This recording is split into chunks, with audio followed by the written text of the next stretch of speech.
So we'll begin. I didn't hear a big, it's all good? All right, so we are beginning.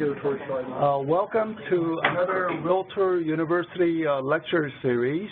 My name is Lawrence Yoon. I'm a chief economist with National Association of Realtors. I also have a secondary role. I'm a chief research officer for Realtor University, online university program for real estate.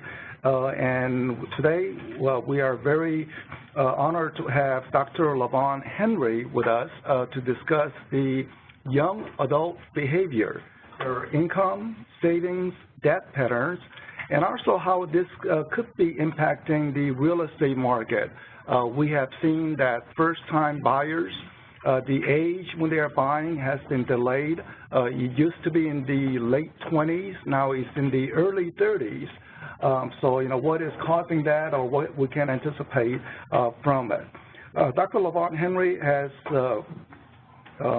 many prior experiences on real estate. So currently he is a banking and regulatory policy analyst at the FDIC.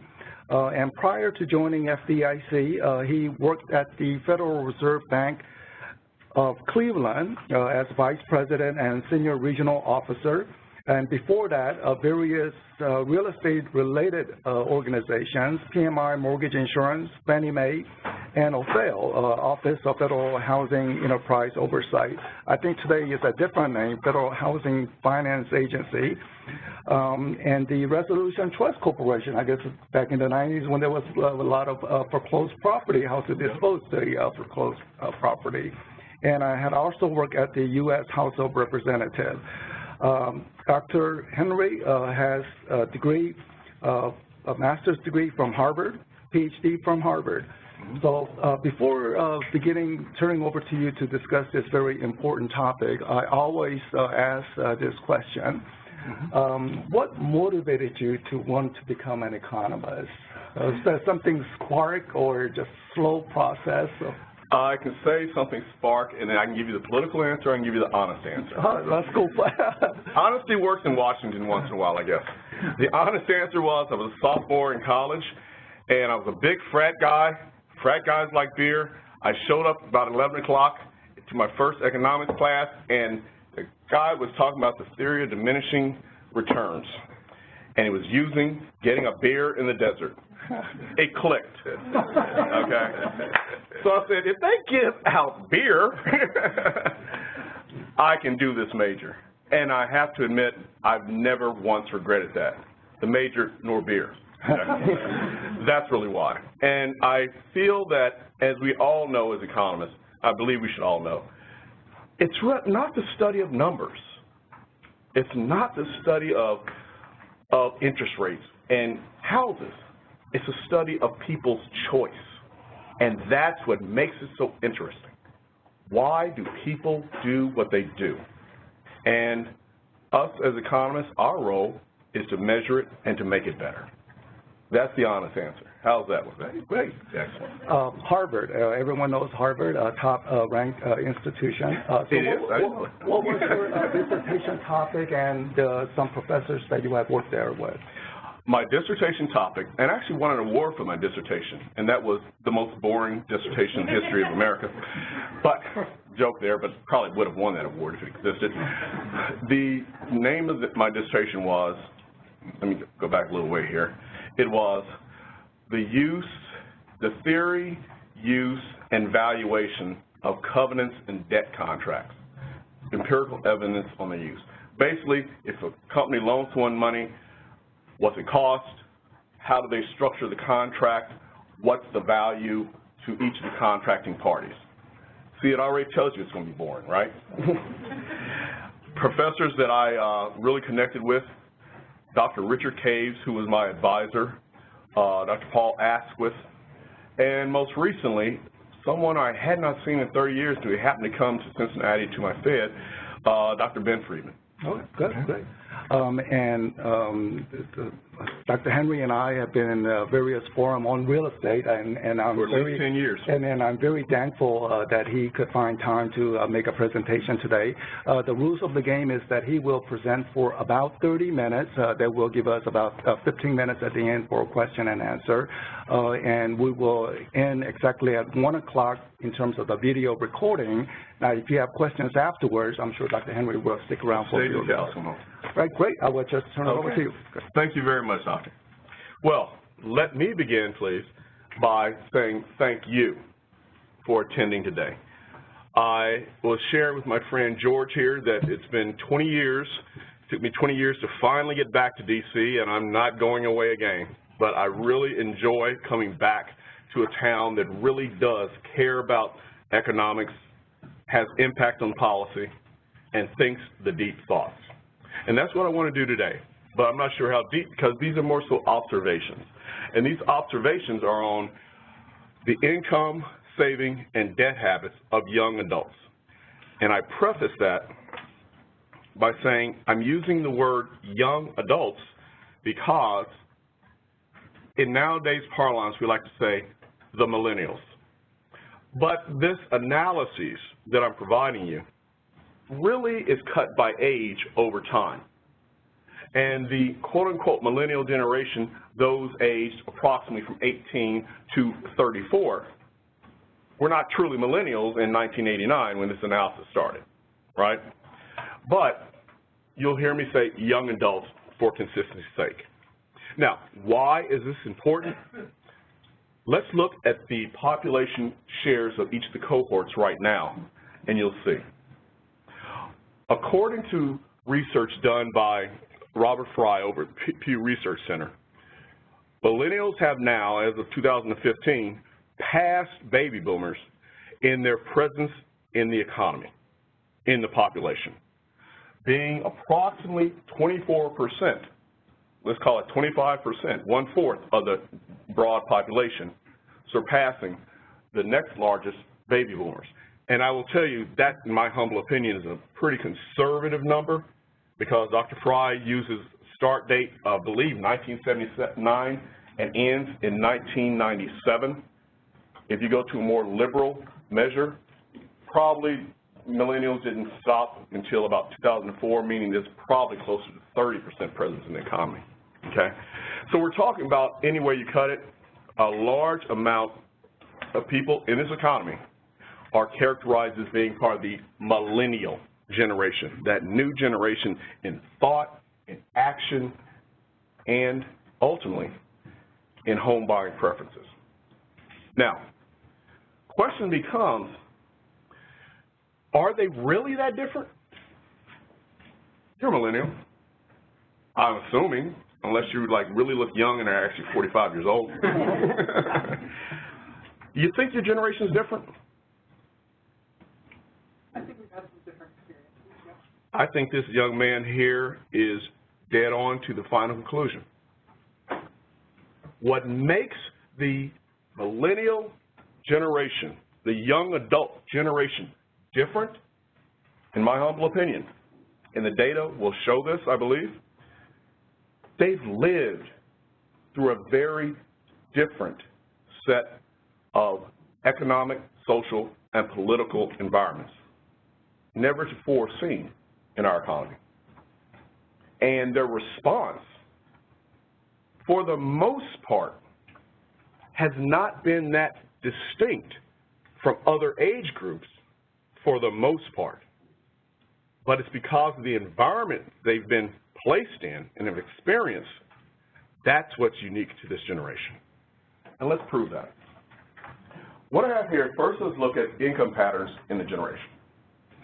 What I have here is a chart showing median total income, and all the data you see, unless referenced elsewhere, is from the 2016 Federal Reserve Survey of Consumer Finances, okay? So literally it's hot off the presses. And for the Fed being 1 year old, that's not bad. Well, what you have here are patterns, everything's in 2016 dollars. Median total income, median wage income. And what we see here is that millennials, young adults, have suffered with respect to income and wage growth.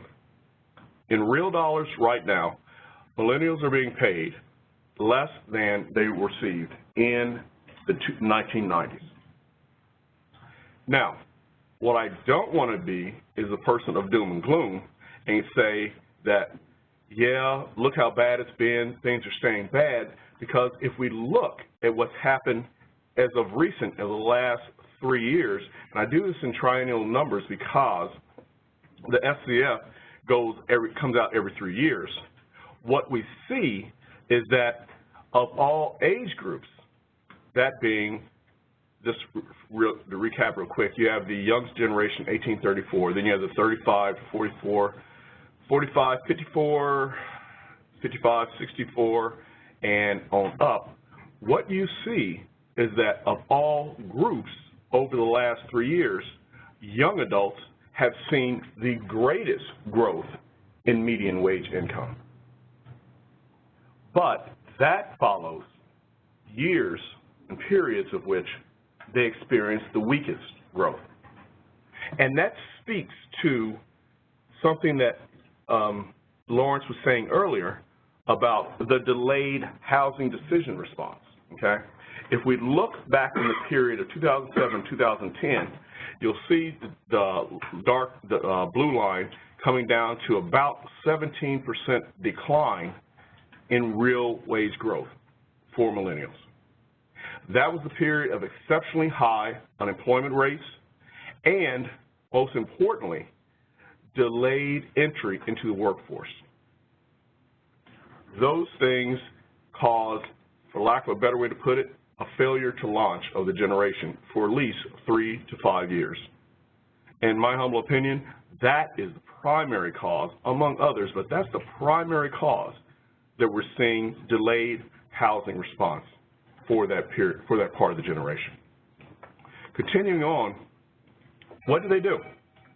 What did they do during that period, the good and the bad? Okay. One thing that this generation has going for it is a very high level of education. If you look at the blue line, the percent with college degrees increased since the end of the beginning of the Great Recession, 2007, or 2008, from 28 to 32%. And if you add on to it, those in this age group who have at least some college or a college degree increased in that same time period from around 50 to 66%, 2/3 of the age cohort now have some college or a college degree. That strips out at that stage of life any other age group. Now, what this implies is getting much more education, but education, as we all know, is not free. So how do they pay for it, right? Student loans. If we look at the real dollar value, on the average dollar value of student loans for those people who have student loans, we see that back in 1989, that number was about $11,000. Same dollars, 2016 today, is 3 times that. It's about $33,000, the average student loan balance for this population. That's significant debt.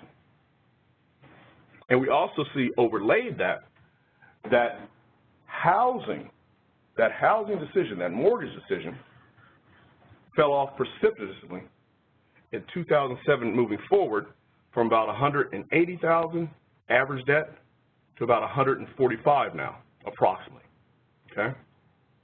So clearly you wonder, are the two related? Much work has been done to prove they are, but there are many other factors that feed into this. And my real point in saying this is that one cannot explain the decline in young adult home ownership rates only by looking at student loans. It just doesn't work mathematically. and the what and the why, only 45% of people in the age group 18 to 34 have student loan debt. Now, that's a significant number, but it's not half. Only 45%. Majority do not have student loans. Now, keep in mind, though, the part of that cohort that's most likely to purchase are likely to be people with educational debt or college degrees. But nonetheless, that entire group does not have student loans, so there are other things impacting them. So some broad observation. Despite recent recovery in median wages for this group, we've seen that this group took it on the chin the most during the period of the Great Recession, slow, tepid recovery since then, and only recently have started to see significant wage growth. They experienced the greatest decline in the period of the Great Recession and now the largest recovery. They invested heavily in education, and that, in certain instances, has impacted their ability to consume other goods and services. Okay?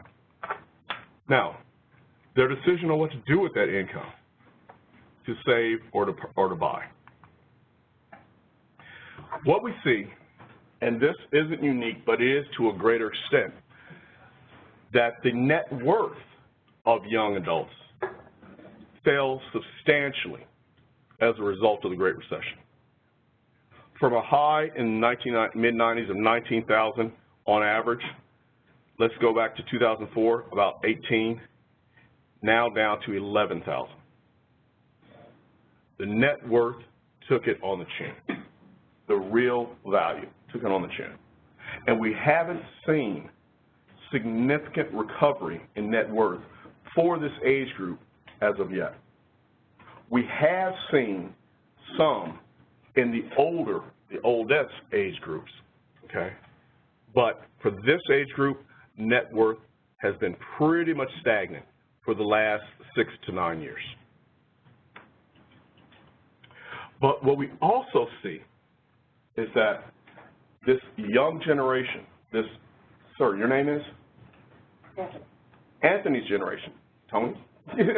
Tony's generation here has responded by saving more.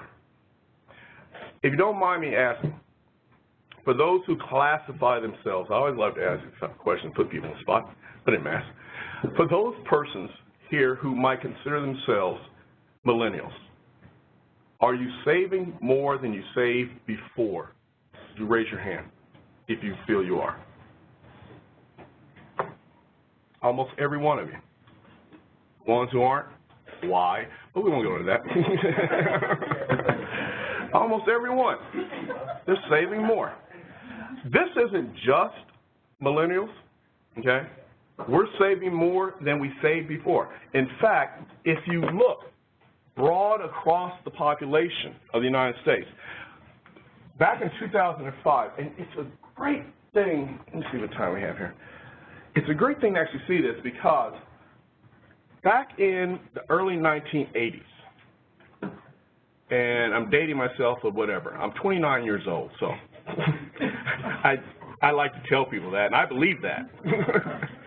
But back in the early 1980s, it used to be everyone would say, save 10% of your income. Save 10%. Remember that?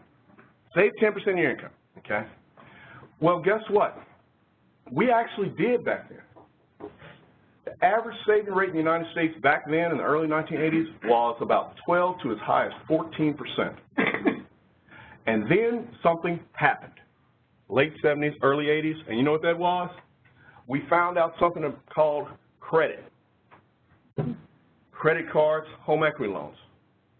And when that kicked in the mid-1980s, we saw this savings ability cycle down to about 2% come around 2005, 2006. And then we fell off the hill, fell off the cliff.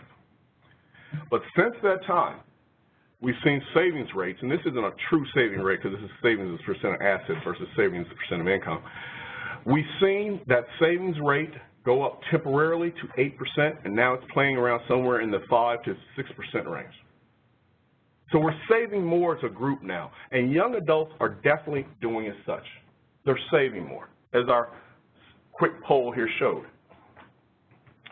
And they're saving for various reasons. But are they saving to buy a home? Based upon this survey by the Federal Reserve, and I should have told you what the sample sizes were because they are significant, this is of 42,628 respondents, okay? Then that's just for this group, 18 to 34. If you go over the entire population, it's 880,000 people in their survey. So these are significant numbers. You can get everything on the Fed website from here. If you see this chart, though, it shows that young people are starting to save again for a purchase of a first home, but not astronomically so relative to what they did before. It's almost in line with where they were doing before. And I posit it's because young people, Tony, has other things they want to do with their money to save for. Okay? And this was really what I was talking about when I started doing the research that's behind this presentation, is young people, because they lived through that environment that we spoke of at the very beginning, that environment of risk and decline after the Great Recession, and no jobs, and some having to stay at home with their parents. Quick aside, I may be the only parent of millennials who keeps asking them to move back home, but they don't want to be around me. I don't understand why. Well, the long story short is, if you rank the numbers, the why young people are saving, it's pretty obvious. Liquidity and unknown future events has always been the biggest reason, and it's becoming more of a reason. Saving for a home actually falls somewhere in the middle of the pack, and it really hasn't changed much over the last 20 years. This, though, in my humble opinion, really emphasizes how young adults are pretty much like the rest of us in terms of their willingness to be risk-averse or risk-loving. Question the survey, Consumer Finances asked this year for the first time, 2016 for the first time. God, I wish they had had this before. It'd be a thesis paper. How willing are you to accept financial risk, or how unwilling are you? And your own self-assessment of your knowledge of risk. First, let's look at the blue lines, and let's look at the chart on willing to take a risk. As you can see with the blue bars, young people in general are the most willing to take a risk, but that's only 6% of this cohort are willing to take a financial risk. And it cycles down the older you get. And that's what you would think anyway. That's what you would think. Unwilling to take a risk? Young people will tend to be the least unwilling to take the least unwilling to take a risk, and then it cycles up as one gets older. That's on the left side with the blue line moving up. But now this is what, in my humble opinion, is so interesting. Control for your self-assessment of knowledge. And the Fed does this on a scale of 0, really -1, to 10. How certain are you, how proficient are you with personal finance? And I'm just showing those who rated themselves a 10 as being the most knowledgeable. And if you look on the right side chart, those who are willing to take a financial risk, 10% would, but that 10% is pretty much the same as all the other adjacent age groups. Not that much different. Not that much different. Which is not what I would have thought going in. I would have thought a more savvy, more educated population, you'd see some kind of significant difference, but you don't. Now, I also caution this is the first time the Fed's done this, and we can't really look back to see what it was before. Who knows? Prior to the recession, this might have been 20, 30, 40%, I would hope. But now it's the same. there's still caution out there. So what are the broad observations? We've seen a dramatic decline in net worth, but significant improvement in savings as a percent of assets. We've seen saving for a first home, but precautionary savings continues to rise, liquidity and unknown future events. And those who classify themselves as being very knowledgeable personal finance in this young age group are no more likely to take a financial risk than someone 30 years their senior. And that speaks to maybe why they're not taking that financial risk in the housing market with the knowledge of what they saw 10 years ago. Because one thing, my friends, think about it. That, with the set made for the 1800s, and we don't really have good data then, is the first time we've ever seen a national decline in house prices. We grew up all believing, I want to believe, house prices don't go down, right? They don't go down. House prices don't go down, except maybe regional shocks in Houston and stuff when you know, the oil bubble and stuff burst. But they don't go down. We know that's not true anymore. And this young generation has that knowledge, making them habitually more conscious, more cautious. Finally, debt patterns. May be hard to believe, but by these measures and by many other measures, the average household in the United States is now more financially sound than at any point in the last 30 years in terms of their indebtedness, their financial obligation, and various debt service ratios. A lot of debt was shed, a lot involuntarily, but a lot of debt was shed after, during, and after the Great Recession. And that debt hasn't come back. We just, in terms of installment lending, surpassed where it used to be. Growth in revolving debt has been up a little bit recently, but not significantly so. People aren't buying into put it on the card and move forward, which is a good thing. At the same time, though, not necessarily buying into the concept of the American dream, let's go out and buy a big house just for the sake of buying a big house and we'll grow into it and pay it later.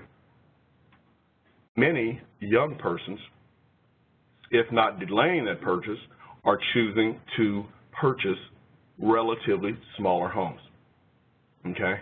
Something that is financially more affordable. And your own research shows here, you did a study in 2014, home buyer characteristics or something, and it was a downtown job type study, and it really shows, okay? Neighborhood preference and choice and location matters a lot for this group. That push toward urban sites versus living way out in the suburbs. I mean, growing up, to me, having grown up in the inner city and then getting the chance to move to the suburbs, that meant you made it. It's like George Jefferson. That meant you made it. You got into the suburbs. Am I kidding? But now, you make it when you live in the city. I mean, northeast section of the city now, having gone from 20 and coming back now, it's great. It's great. When I came here back, it's an aside, the first thing that hit me was, my God, this city is a young place. It's so vibrant now. Because young people have moved downtown. And this isn't the only place that's occurring. Where I just came from, Cincinnati, it's booming like that also. Tony, you've moved downtown if you can get there. You should consider it. But the long and short of it is, this move toward city life, city living, in my humble opinion, I do not think it is a temporary trend.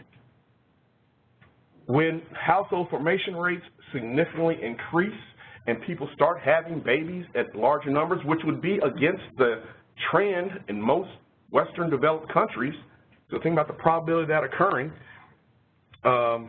you may see more people starting to move to the suburbs again, but that's just not happening yet. It's just not happening yet.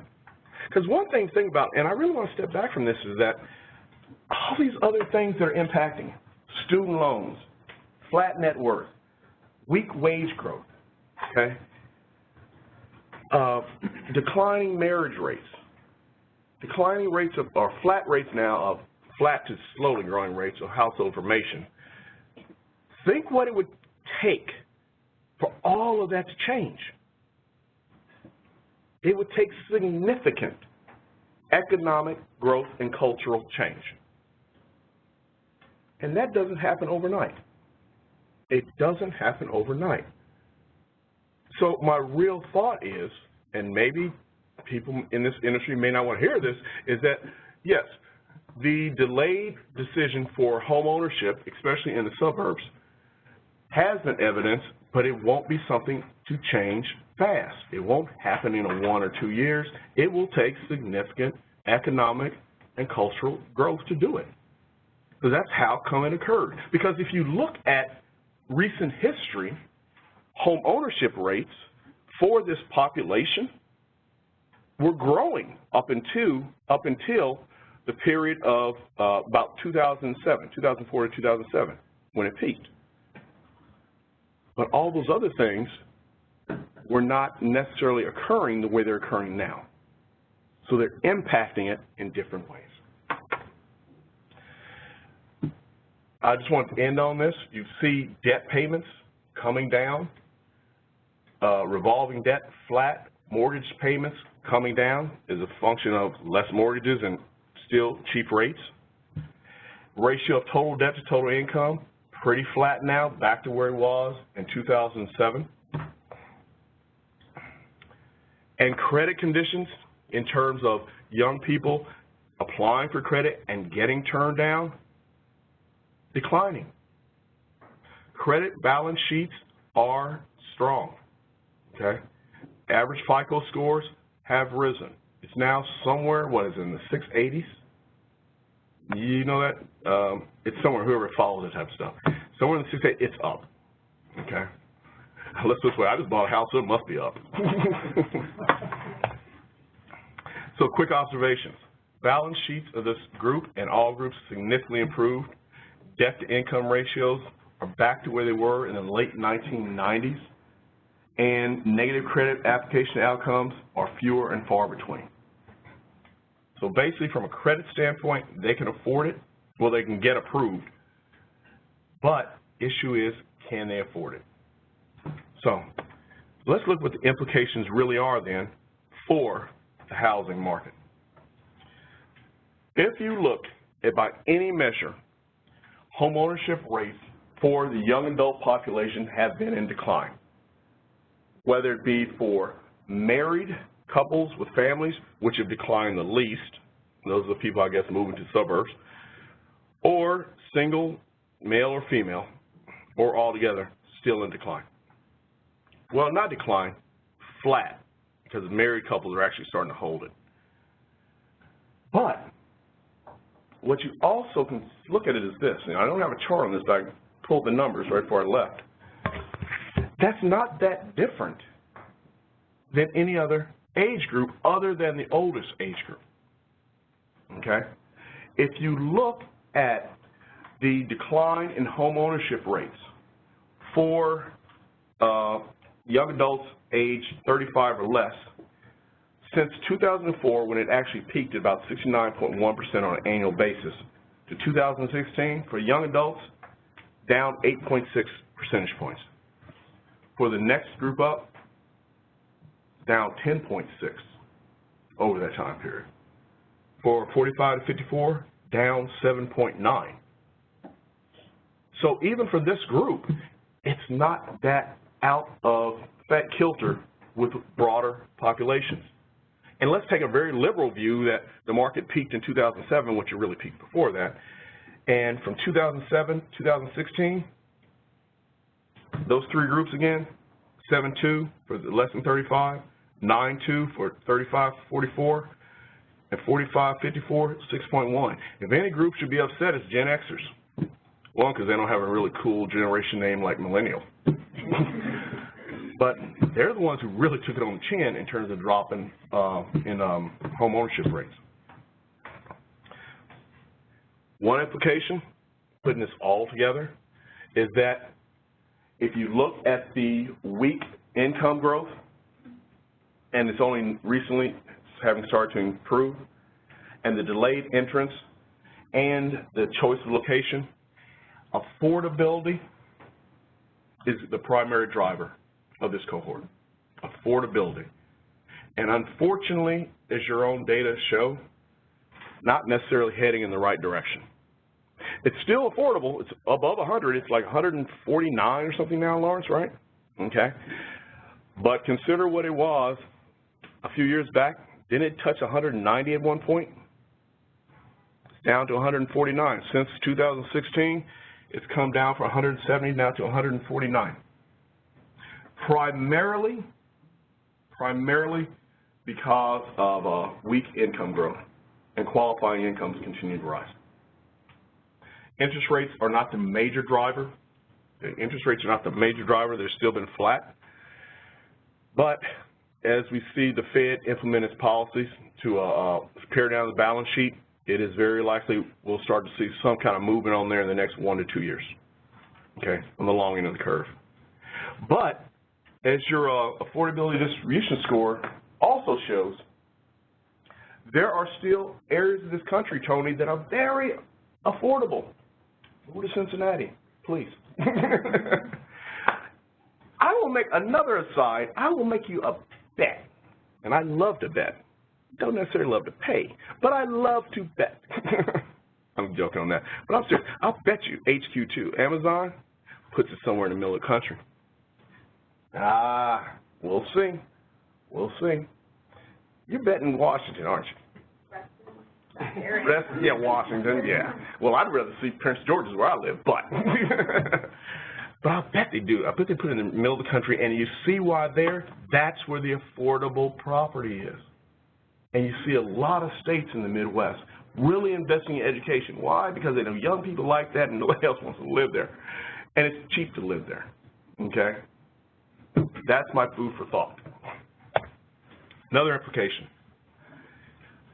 Young people are saving more, but there's a lot of competition for what they're saving for.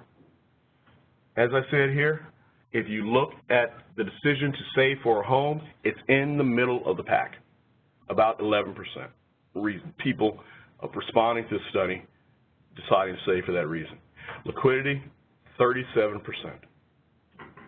And that has been rising since the Great Recession. One thing that shocked me is the number of young adults who now, and there's a significant movement in this, I didn't show the chart, who now are saving for the purpose of family.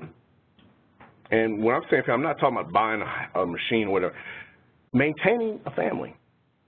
More than likely, their parents, okay, in elder care or whatever like that.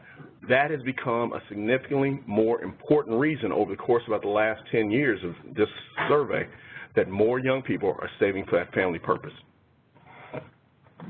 And final implication is that if you again look at your own research, I know you do this constantly, smaller versus large purchases, as well as other lifestyle considerations, are response to financial unknown and changes in preference. If you look here, median square footage of this young group, 1,700 square foot, okay? That's historically always the case that they'll be on the lower side, but if you go back, you'll probably see that this number or around there is pretty much going to be the same. Young people want smaller homes because, one, lack of children at certain stages. Two, urban properties tend to be smaller. And proof of urban, if we go to the next page, we'll see what really matters. Your study shows quality of the neighborhood. 68% rank this as one of the most significant reasons. Convenient to job. I believe the young generation doesn't want to be driving in for 1 hour every day just to say they live in the suburbs. Another, well, no, I won't really prove it. All I know is, it doesn't matter how I do it, I'm 45 minutes either metro or an hour on what do you call it, the car. Being able to walk to work would be great, living in the city, but I'm a man of my generation. I'm not doing that, Tony. Living in the city has its appealing areas, and my humble opinion, I think it's going to stay that way. So, my friends, at the end of the day, how is this generation the same, and how is it different, and what's it mean? They're the same in that they have seen significant declines in home ownership rates, but not out of kilter with other adjacent cohorts. Their willingness to assume financial risk, once controlled for by their degree of financial knowledge, is no different, really, from older generations. They endured years of stagnant wage growth, but on top of that, what makes them different is that they experienced more than other cohorts and prior 18 to 34-year-olds a delay into entrance into the workforce. Okay, remember all those years where double-digit unemployment for young people occurred, 2009, 10, 11, 12? That failure to launch impacted their decision. And another way they're the same is increased savings for precautionary purposes. But in some very significant ways, they're very different. The obvious is their adoption and propagation of new technology, which I think in the long term will be the saving grace for many things in this society. Another way is their debt burden from student loans. Previous generations didn't have to deal with that. They do. Their preference for urban residents. The rate of household formation has declined, now flat. More living with parents longer, declining marriage rates. Something I just don't get, declining labor force participation rates. Some measures have said it's declined by 35%. If they're not working, where are they? I mean, really, if you're not working, what are you doing? You know what, Tony, tell me. I don't understand. If you're not working and you're not on, what are you doing? But maybe that's just me. And finally, a great thing about this generation is their acceptance of diversity. They're the most diverse generation we've ever had in this country, and their actions prove that they want to continue that way. And that speaks well if you consider the trends in this country. So, my friends, as I like to say, I'm an economist, and I'll go by the data, and that's my story, and I'm going to stick with it at least to the end of the month where there's new data, and then it's all over again. But thank you each and all. Thank you very much. Thank you, Dr. Henry. First, regarding the Federal Reserve survey, the willingness to take risk, everyone is busy and sometimes one is unaware. So thanks for sharing that. I was unaware that data was being collected, so we'll look at that a little more carefully. I think Mark Twain has said that, there is lies, damn lies, and statistics. So related to that, you mentioned about the decline in home ownership rate in terms of percentage points among different age groups. But I would argue that the millennials, even though the decline in percentage point appears similar or even slightly less, that is much bigger hit because their home ownership rate, I don't have the data in front of me, but maybe was around, say, 33%. Yeah. And to take a hit of that magnitude, that's a big, sizable chunk. I totally agree on that 60%, part. So let me now go into the questions. And the questions are, actually, let me just go to the floor first for anyone with questions. Before that, in case you referenced at the very beginning Dr. Fry's work at Pew Research, we do have him here in the audience in case you did not know. Good work there. I don't know about the dates. Any questions from the audience? Yes.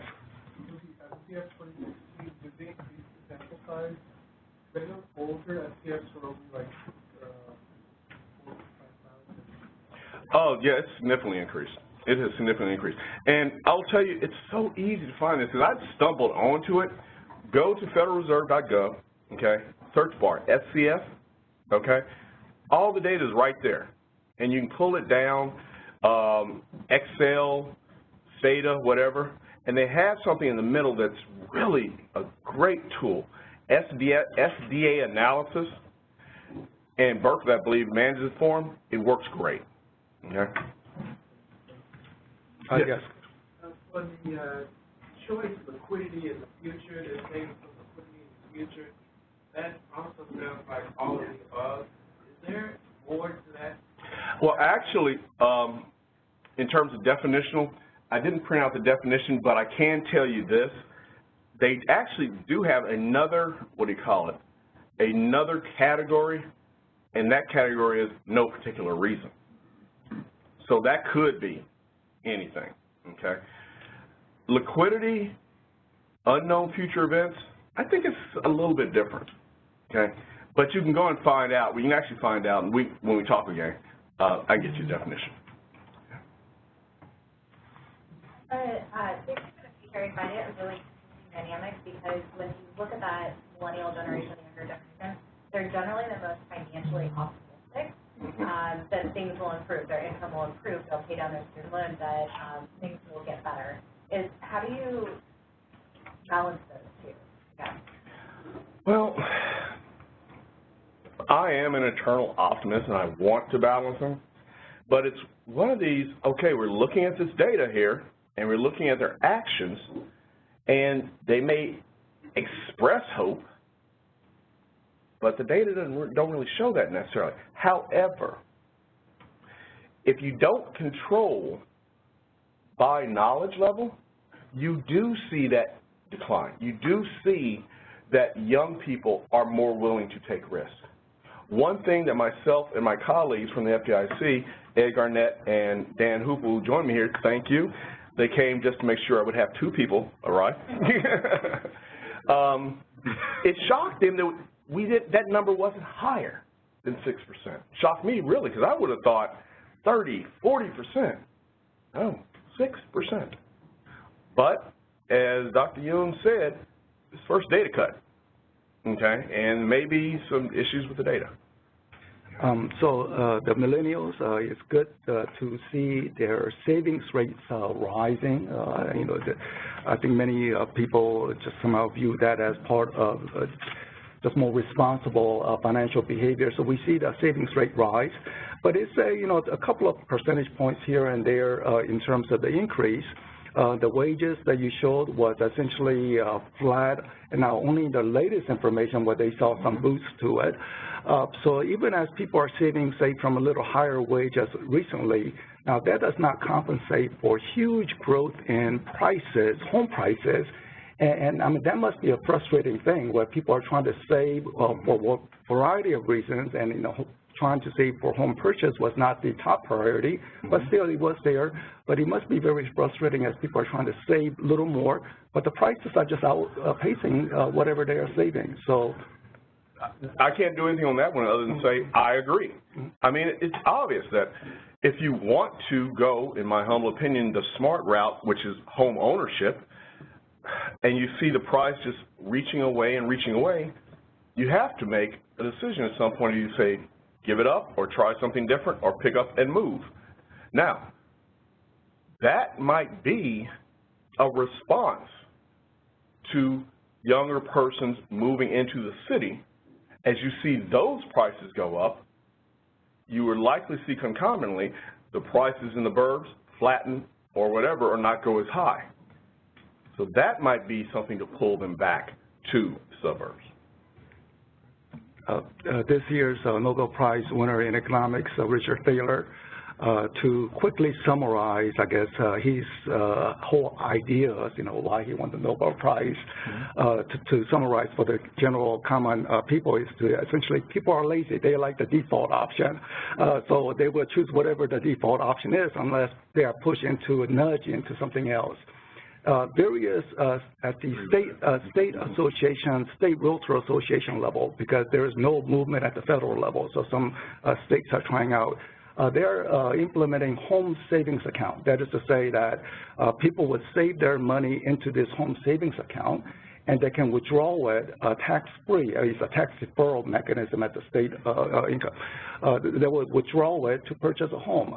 You think that will possibly help get the millennials, or you think that having home savings account will really not be important because your data shows that as people are saving, there are a variety of other reasons why they are saving for rather than for home purchase? Well, clearly you're changing the opportunity cost. If they put their money in something and can remove it tax-free, it does make it relatively more of an attractive thing to do. The question becomes, what kind of rate of return relative to other market returns that they're getting?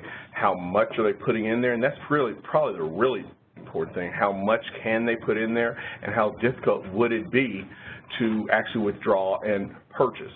But anything that makes it cheaper to get into a home in a safe manner, okay, not like what was being done prior to the bubble, but anything that makes it cheaper, well, clearly, it's changed the relative price, and yes, I think it would impact them, but it's really on how the program's structured. Yeah, it's only beginning started by just few states, Missouri, I believe, Iowa, but we will begin to see how the returns on that as we...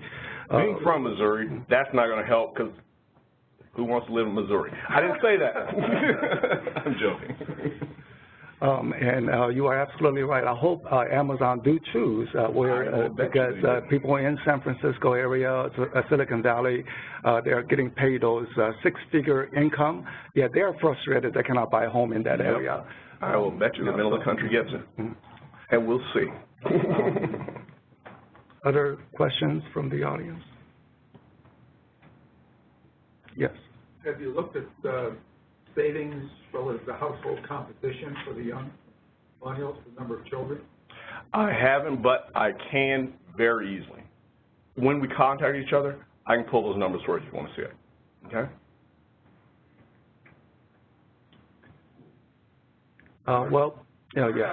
Geographically, I was thinking myself living in downtown D.C. and not owning and putting, so much money, a paycheck towards rent alone.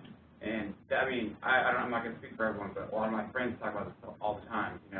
There's a lot of jobs in D.C., a lot of opportunity, but paying rent, owning is so tough. You want to go and have a good time on the weekend. Is there any data like correlates to a city like D.C. that could show or talk about? I don't have it on the top of my head. I wish I did, but all I have is anecdotal evidence from my son, who's probably about your age. You actually, if you ever watch Channel 9 News, you might know him. His name's John Henry. He's a reporter on Channel 9. We were having that very same conversation this week, how much he pays total, renting in D.C. His friends are paying about the same. I said, well, why don't you just come out to the suburbs and buy? No way. I have to give up too much. But I don't really have the data, I'm sorry. And we did have a speaker from the Federal Housing Finance Agency recently to show that in terms of the price trend, the downtown area is seeing much stronger price appreciation across many cities, whether Minneapolis, Cincinnati, that there is a strong preference. The question is whether the developers will build, say, small-size condominium affordable, and I think that will at least make some transition from renting into owning more accessible. That would be a good thing.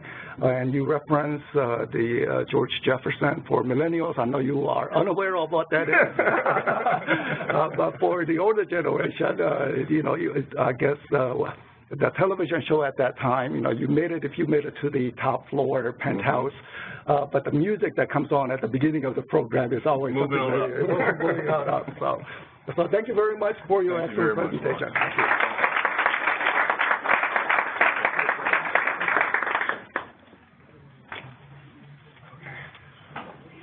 Oh, yeah, great. First, one thing that we are trying